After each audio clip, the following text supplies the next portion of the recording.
Hi guys, আজ আমি চলে এসেছি বাক্সির অন্তর্গত কুলিয়া একটি গ্রামে। এখানে গ্রামীণ পরিদর্শন করতে আমার খুব ভালো লাগে। গ্রাম বাংলার এক শস্য শ্যামলার সঙ্গে আমার খুব মিশতে ভালো লাগে, কারণ প্রকৃতির সৌন্দর্যের সঙ্গে আমি সারা জীবন কাটিয়ে এসেছি। আর প্রকৃতির এই যে শস্য শ্যামলা ধান ক্ষেত, আমার ছোটোবেলা থেকেই এর সঙ্গে আমার খুব মেলামেশা আছে। তো আমি যখনই সময় পাই তখনই এই গ্রাম বাংলার চিত্র দেখতে আমার খুব ভালো লাগে, বা ওখানে আমি গ্রাম বাংলার চিত্র দেখতে চলে যাই। কারণ গ্রাম বাংলার মধ্যে যে একটা শান্ত স্নিগ্ধ পরিবেশ, যেখান থেকে আমি যে স্নিগ্ধ মনোরম বাতাস, যেটা আমার শরীরের পক্ষে খুবই ভালো, যেটা আমি শহরে গেলে এরকম বাতাস আমি পাবো না কখনো।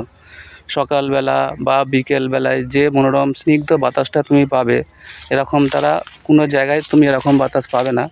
তো দেখতে পাচ্ছ, এখন পুরো গ্রামের চাষিরা মাঠে সব শস্য শ্যামলায় ধান বীজ রোপণ করে ফেলেছে।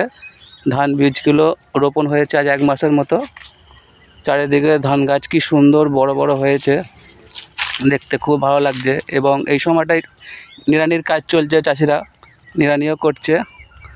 আমি যখনই সময় পাই তখনই এই গ্রামটায় আসি, আমার খুব ভালো লাগে। এখানকার পরিবেশ বা চারিদিকের যে মনোরম দৃশ্যগুলো না, আমি ভুলতে পারি না। যখনই সময় পাই তখনই আমি এরকম গ্রাম বাংলায় ছুটে চলে আসি। তো এরকম গ্রাম বাংলার চিত্র, এরকম শস্য শ্যামলার চিত্র যদি আপনাদের ভালো লেগে থাকে, তাহলে আমার ভিডিওটা আপনারা অবশ্যই লাইক কমেন্ট শেয়ার করতে ভুলবেন না, যাতে করে সমস্ত জায়গার লোক এই চিত্র দেখতে তারা ভালোবাসে।